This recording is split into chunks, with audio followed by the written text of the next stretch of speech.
The body bears the burden. Trauma, Dissociation and Disease by Dr. Robert Scaer. About a century ago, scientists became aware of the existence of memories that are different from the memories of everyday experience. Ordinarily, events are remembered as stories that change over time and that do not evoke intense emotion and sensation.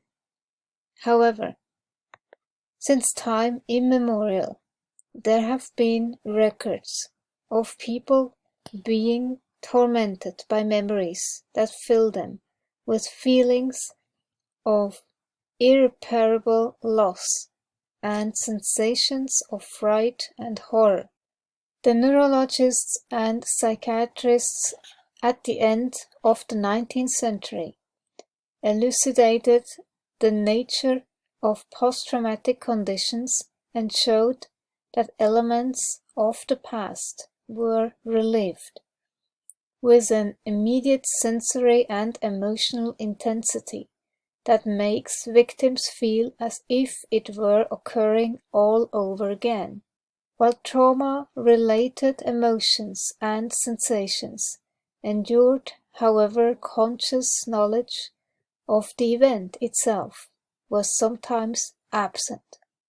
They discovered that, paradoxically, even through vivid elements of the trauma intrude insistently in the form of flashbacks and nightmares, many traumatized people have a great deal of difficulty relating precisely what has happened. They often experience sensory elements of the trauma without being able to make sense out of what they are feeling or seeing.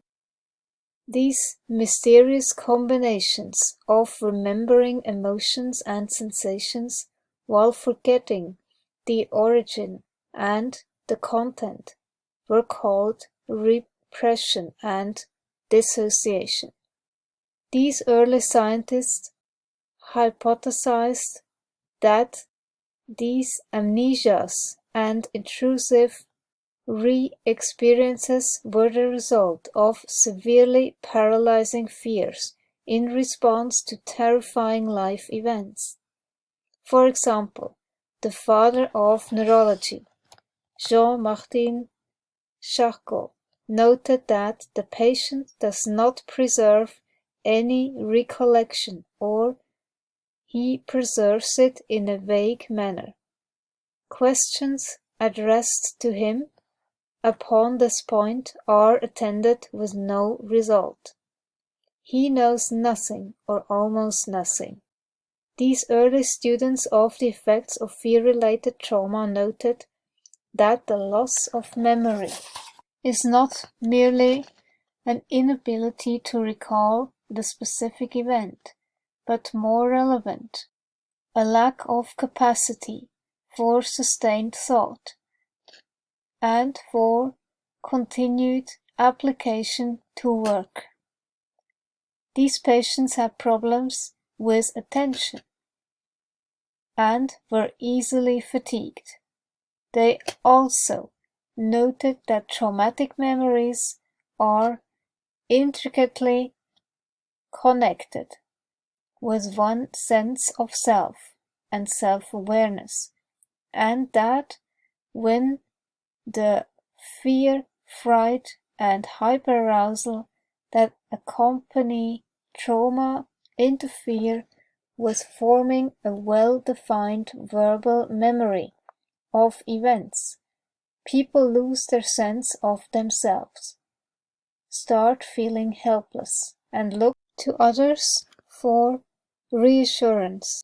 At the beginning of the past century, the great physiologist Walter Cannon proposed that traumatic emotions constitute phases of physiological mobilization in an internal environment that is perpetually striving to adjust itself through the actions of the sympathetic nervous system and the endocrines to changes and challenges in the organism's external environment. The bodily changes which occur in the intense emotional states, such as fear and fury, occur as results of the sympathetic discharges and are in the highest degree serviceable to the organism in the struggle for existence. Are the body's reserves.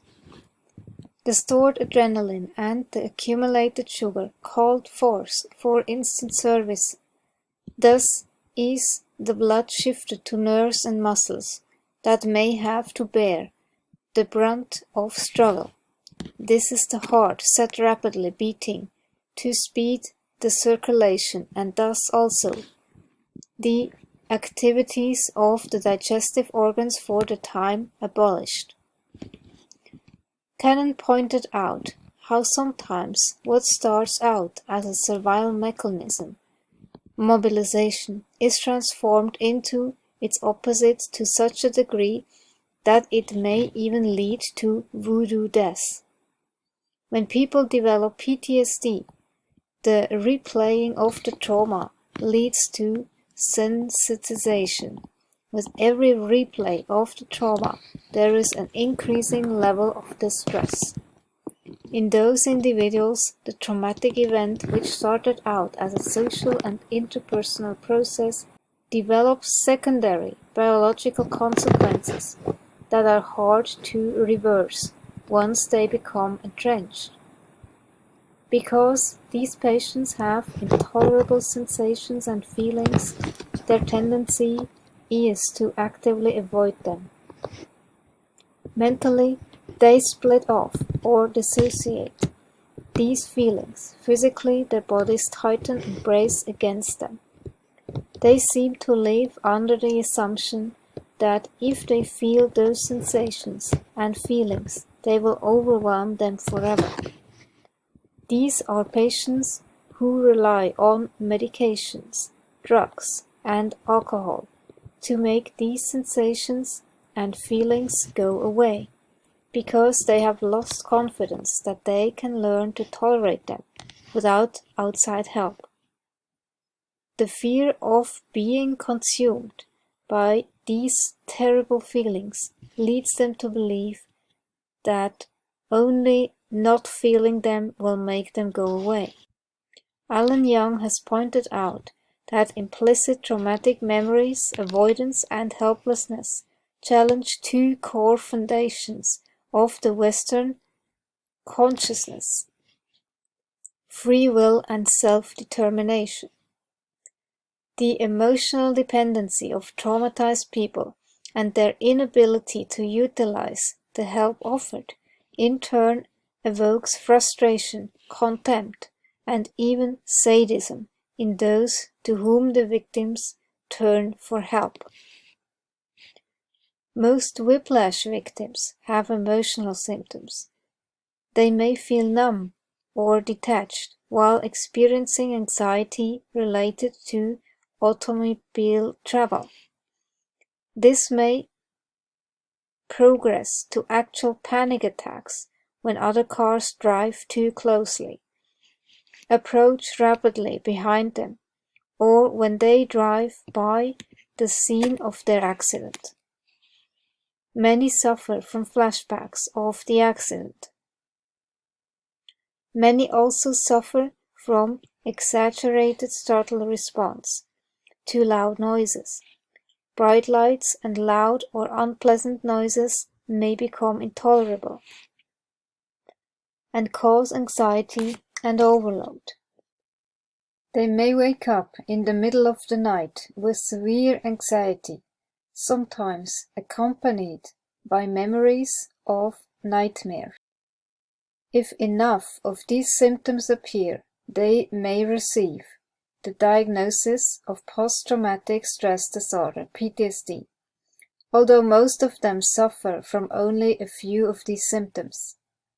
Traditionally, the symptoms of traumatic brain injury have been ascribed to injury to the brain and the tissues of the head. Post-concussion syndrome, however, tends to follow minor brain injury much more often than more severe brain injury.